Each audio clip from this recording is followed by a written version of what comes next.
Red Bull is the first talking point for our F1 weekly news because apparently they're at their breaking point. Now, what does this mean and what does this really refer to? Well, for the Red Bull team, and specifically Christian Horner was talking about Red Bull and really the way that the calendar's been, we just got the cancellation of Imola for good reasons. Obviously, of the flooding, they weren't really able to compete on the track. It is kind of dry now, so they were able to do it if they wanted to, but really for the rescue of all the people over there, not taking away from the emergencies over there, actually helping the people, it made sense why they canceled it. But it also brought up the talking point of having 23 races in a year. Now, obviously for the teams, this is a lot. For the fans, obviously the more entertainment we get, the better it is for us. But for the teams, going 23 races, traveling 23 times to 23 different countries, sometimes going back to the same one, like Italy having 2 races, it is an extreme amount to travel, and Christian Horner calls it as it is. They're at a breaking point. Is 23 races enough? And every other week we get Stefan Domenicali talking about, oh, we're getting a race in London. Oh, we're getting one in Madrid. Just recently, they actually opened up a track in Hungary, which I will put up on the screen. And I actually like the look of it. It looks a little bit like Kailami. That's kind of like where my references were coming from, but I like it. I think it's cool. I think that the Hungaroring is a great track. I wouldn't mind having 2 tracks in Hungary, but I think the chance of that happening is slim to none. I think we're either going to get one or the other, and I wouldn't mind an interchangeable track. I feel like a lot of tracks should actually do that, and maybe even Italy, like instead of getting Imola every single year. I mean, you see the problems in Imola, the flooding, the not being able to access the track. It's too much rain sometimes. It doesn't provide the best racing either. Now, Mugello doesn't provide the best racing, but that track is just outstanding to watch those cars go through really all those sectors, and it's just a beautiful looking track. So Mugello would definitely be a great track to see F1 cars on as well. The whole calendar is definitely a mystery, I think, for whether it's going to continue to go up a lot further or not. I mean, they're talking about having 25 races in 2024. That would be outrageous. We can't even get to 24 races. We're going to get 22 again. But there is talks of actually rescheduling the Imola Grand Prix, and the talks of it are going to be somewhere around the region of August 4th to 6th.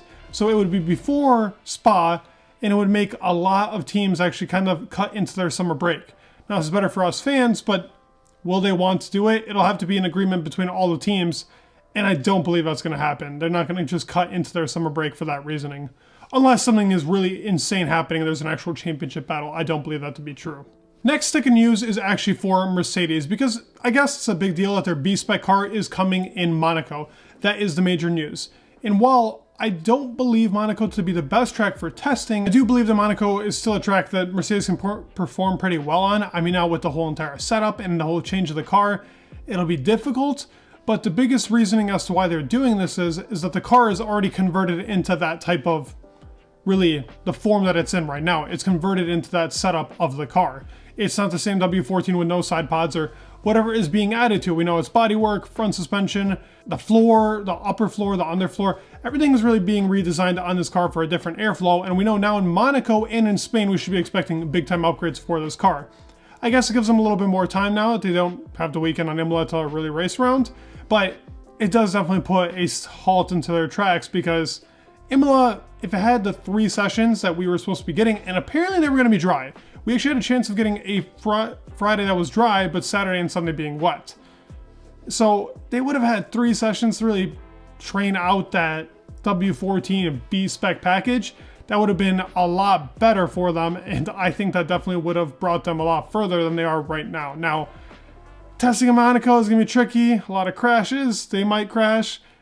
Hopefully they have some spare parts. It's definitely a tricky situation they put themselves in, but not to their own really demise. It's, I guess, nature's fault that the Imola Grand Prix stopped happening. But yeah, I mean, we'll definitely have to see what happens. I would definitely expect Mercedes to be a lot more competitive in Spain than Monaco. Something that was actually rumored, I'd say about a month ago. So Hamilton with Ferrari. Ferrari admits to trying to take Hamilton into their, really under their wing, get him as a driver in that team. Now, I think this is pretty interesting that they admitted to trying to poach Hamilton and take Hamilton. Obviously, every team is going to want Hamilton. There's no other driver on the grid that has the accomplishments of what this guy has. It'll always be like that up until maybe Max surpasses him or somebody else. but Hamilton just is that guy. So taking him over Carlos or Charles makes a lot of sense, regardless of how great of drivers both of them are.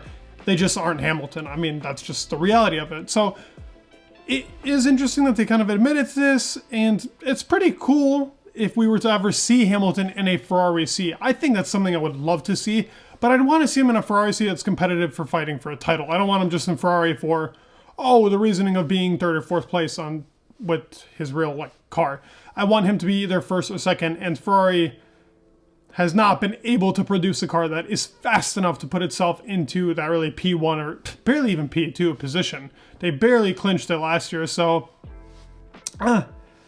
is this a move I want to see? Not necessarily as of right now. Maybe towards the very end of his career. Let's say he gets an 8th championship. I'd love for him to just go into Ferrari just for the sake of it. Let's go into Ferrari. Every legendary driver has driven for Ferrari. Why not put Lewis Hamilton in one? I mean, he's made Mercedes what it is, but still, I'd love to see him in a Ferrari. Now, another thing with Ferrari, it's that Ferrari admits to being rejected. An F1 legend, as the article states, has admitted to rejecting multiple offers from Ferrari.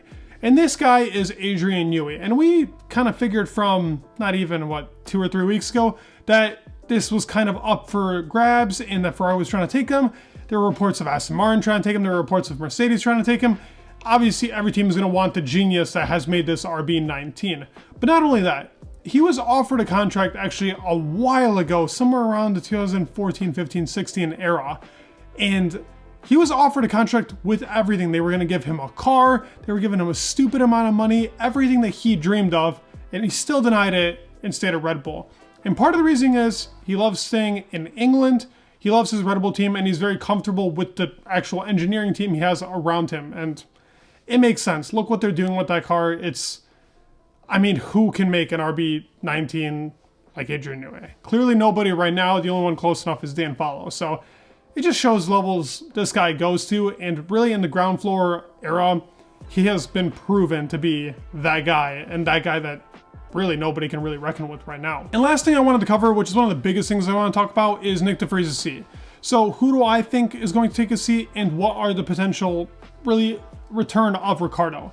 Now the talks are, and Helmut Marko has put out that Liam Lawson or I can never say his name, Ayumi Iwasa. I can't pronounce his last name. So Iwasa is an F2 driver right now who's currently working on getting enough points to be able to get into F1. He doesn't have the super license points right now to get in, but he's a driver that they could effectively put in for the 2024 season.